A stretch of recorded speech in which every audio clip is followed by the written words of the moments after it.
There were much more talented cricketers than me.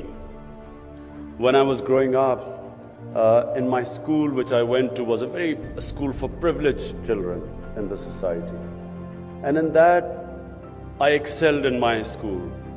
But when I actually got out of the school to play cricket for my city, I discovered that the children coming from the poorer backgrounds had much greater hunger and drive than the boys who were studying with me in this privileged school.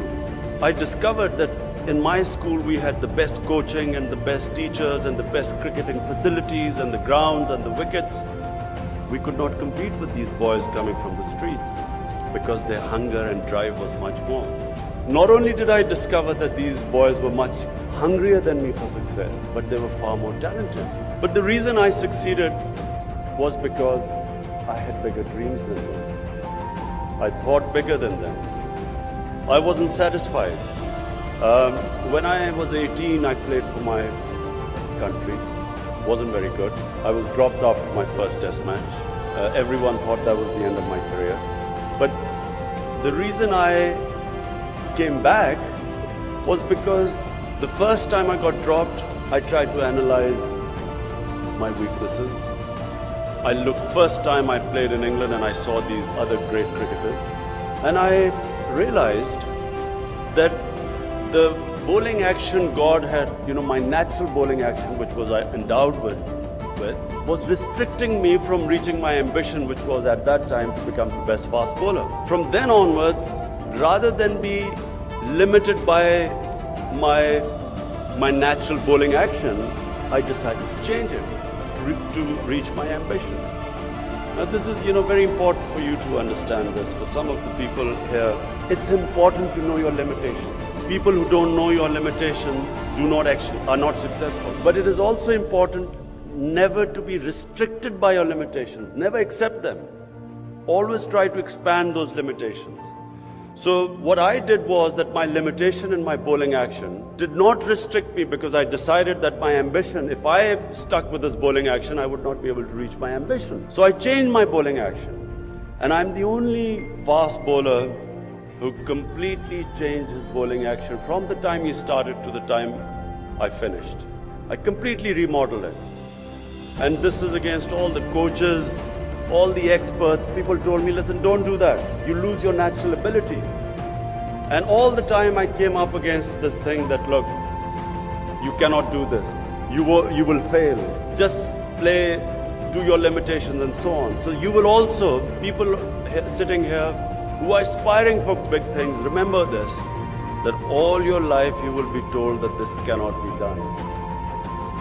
Do not accept this, because this is where, when you compromise on your mission or your ambition, that's where the downward slide starts. If anything, always upgrade your ambition, but never downgrade it. Never accept anything less than what you aim for. So if I aim to become the best fast bowler in Pakistan, and if I had accepted what the coaches told me, that your bowling action would not allow me to get there, and accepted something less, then I know that it would have been the end of, I would have just become one of the ordinary cricketers. But I did not accept it. But then I upgraded my mission. When I became the best in Pakistan team, then I wanted to be the best in the world. When I became what I thought I'd reach the best fast bowler in the world, then I wanted to be the best all-rounder in the world. And then once I became the captain, by the way, everyone told me don't accept captaincy because fast bowlers do not become good captains. They all gave me the example of Ian Botham, who had failed as a captain. They said, listen, he's failed, you will also fail as a captain. So you will always come up against this. But then it became, when I became the captain, I wanted to make Pakistan team the #1 team in the world. So ambition must be upgraded all the time. Never bring it down, never downgrade it, because the moment you downgrade it, as I said, it's a downward spiral. You keep going down. And when you keep struggling to go up, this is where your inner strength comes in. What I mentioned before, we all have great potential. But it's only when you pit yourself against challenges that you begin discovering this potential in you. It's like, if you do weight training, your arm gets strong. If you just don't do anything with it, it'll just shrivel up. But the mind is the more you put your mind to pressure, challenges, the stronger it becomes.